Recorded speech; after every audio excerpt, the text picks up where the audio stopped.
I think it's pretty clear that Regular Show has one of the best casts out of any animated show in history. I remember when I first started watching this show, I thought the characters not only had unique designs, but also had interesting personalities that made them all stand out. And as I got older, I started to feel like I really resonated with many of the characters more than when I was watching as a kid. But even though I love many of these characters in this show, there's always been one character that I've always had a weird relationship with, and that was Mordecai. Because if I'm being honest, when I first started watching this show, Mordecai was one of my favorite characters, especially in the earlier seasons. But I remember as the show would start to get into the later seasons, even though I couldn't exactly put my finger on what it was, I would begin to really dislike Mordecai as a character. And it was only after I revisited Regular Show again now that I'm in my 20s that I was able to realize something that was so obvious. Mordecai kinda sucks. And after I realized this, you wouldn't believe my surprise when I found out that I'm not the only one who feels this way, as a large portion of the Regular Show fan base really hate Mordecai. And while he still has his fans, it seems like many of them, as well as casual watchers, don't understand the Mordo hate train. So in this video, I'm gonna go over a couple episodes that really made me and will probably make you hate Mordecai.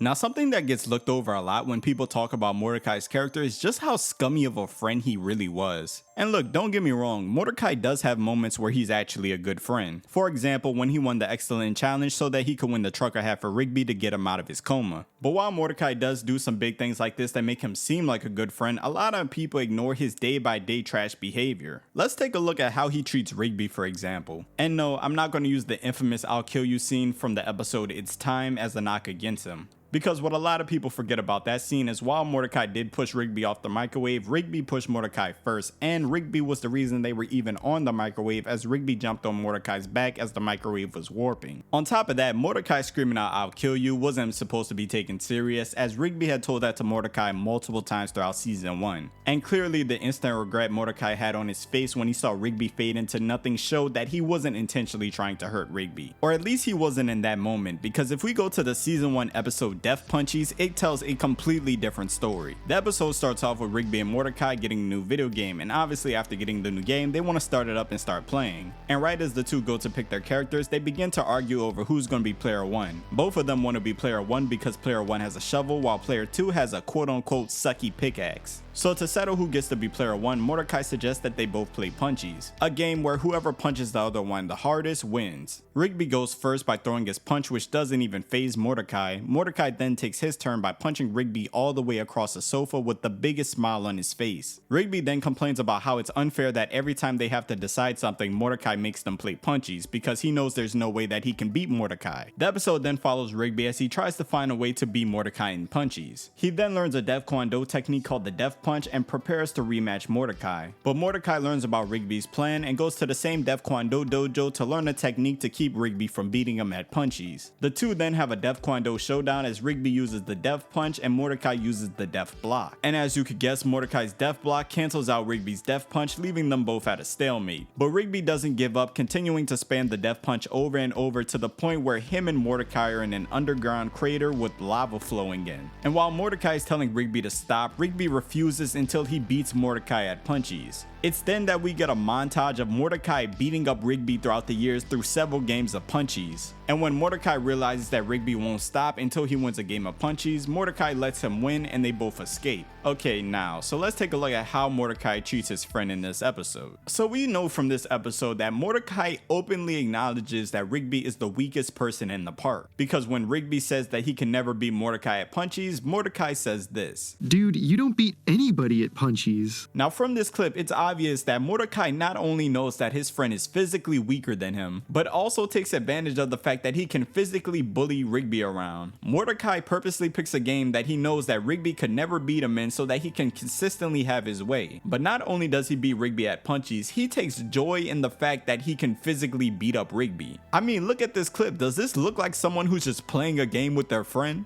And we see in this episode that Mordecai consistently beats up Rigby to the point where Rigby would rather die being burnt by lava than let Mordecai win another game of punchies. And the craziest part is, this isn't even the worst time Mordecai was a complete jerk to Rigby. In the season 6 episode Lift With Your Back, we see that Mordecai and Rigby are working when CJ pulls up to pick up Mordecai early. Mordecai then asks Rigby if he can cover for him so that he can go with his girlfriend, and Rigby, trying to be a good friend, says yes. We then cut to another day where Mordecai and Rigby are working, and Mordecai asks Rigby out the blue if he can cover for him so that he can take CJ to a movie. Rigby, being a little bit more reluctant this time, still agrees and says yes. We then cut to yet another day of Mordecai asking Rigby if he can cover for him again so that he can go do something with CJ. And Rigby, even though he doesn't want to, still trying to be a good friend, says yes. We then cut to a park meeting where Benson's handing out everybody assignments. And Benson tells Mordecai that he needs him to help Rigby change light bulbs, to which Rigby says that he can do it on his own. Rigby is then laughed at by everybody and is told without Mordecai he would be completely useless. And Rigby, looking for his best friend to back him up and say that he's useful, has to sit in front of everybody and hear this.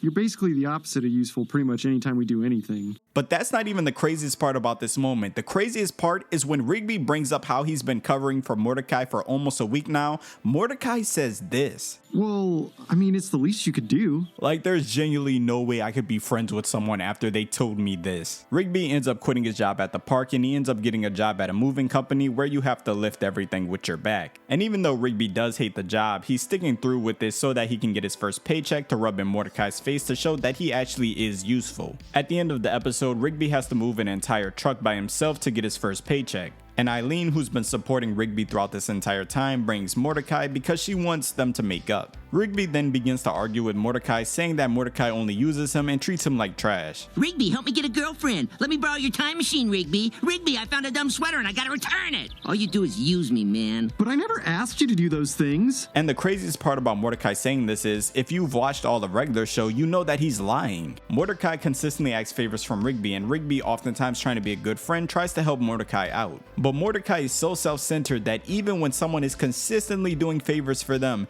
he will look them in their eyes and tell them that's the least that they can do. And I think what I hate most about this episode is that although Eileen had good intentions, she says this. Eileen, why'd you bring that guy here? Because you guys are friends and you always support each other. But the problem with this statement is, it's not true. Mordecai almost never supports Rigby when it's actually something important. Let's jump all the way to the season 7 finale, Rigby's graduation day special. One of the many plot points of season 7 was Rigby going back to school so that he could finally graduate. And this episode follows Rigby as he prepares to give a graduation day speech and the rest of the park members preparing for Rigby's graduation day party. And throughout this episode, you see that everybody's all excited for Rigby, everybody's doing their best to make sure that Rigby has the best graduation party. Everybody's so happy except for Mordecai. Mordecai throughout this episode is consistently blowing off Rigby. He's consistently acting like he doesn't want to help with Rigby's graduation party. And when Rigby reaches out to Mordecai multiple times asking him for help with his graduation day speech, Mordecai tells Rigby that he needs to learn how to do stuff on his own and blows him off, even though Rigby had been doing stuff on his own for almost the entire season. And it's only after Rigby completely fails at giving his speech the first time around, almost embarrassing himself in front of everybody that he knows, that Mordecai actually comes up to Rigby and tells him why he's been acting the way he's been acting. And this was Mordecai's whole justification of why he's been blowing off his best friend on one of the most important days of his life. It's hard to see you doing so great.